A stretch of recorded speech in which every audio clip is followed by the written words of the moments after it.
आपल्या या देशामध्ये जेव्हा क्रांती झाली तेव्हा इन्कलाब जिंदाबादचा नारा देणारे हसरत मोहानी हे मुसलमान समाजाचे होते. जय हिंदचा नारा देणारे आबेद हसन सपानी हे मुसलमान समाजाचे होते.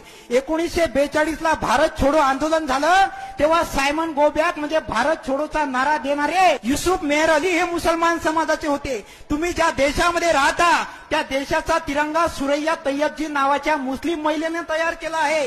या देशासाठी सगळ्यात पहिले शहीद होणारा पत्रकार मौलाना मीर बाकर हा मुस्लिम समाजाचा आहे. या देशासाठी सगळ्यात पहिले शहीद होणारा शासक म्हैसूरचे सुलतान हैदर अली हे मुस्लिम समाजाचे आहे. या देशासाठी सगळ्यात तरुण वयात शहीद होणारा क्रांतिकारक अशफाकुल्ला खान हे मुस्लिम समाजाचे आहे. डॉक्टर बाबासाहेब आंबेडकरांनी 14 तळ्याचा सत्याग्रह केला तर जागा देणारे व्यक्ती हे मुस्लिम समाजाचे होते.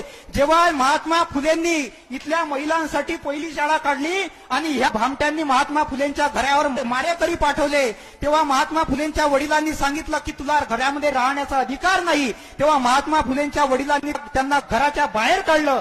तेव्हा महात्मा फुलेंना राहण्यासाठी जागा देणारे उस्मान शेख हे मुसलमान समाजाचे होते. छत्रपती शिवाजी महाराजांचे गुरु याकूत बाबा हे मुसलमान समाजाचे होते. छत्रपती शिवाजी महाराजांचे वडील शहाजी आणि त्यांचे काका शरीफजी यांचं नाव हे शहा शरीफ नावाच्या दर्ग्यावरून ठेवण्यात आलेलं आहे. लक्षात ठेवा, राक्षसों की बस्ती में प्यार बेसहारा है.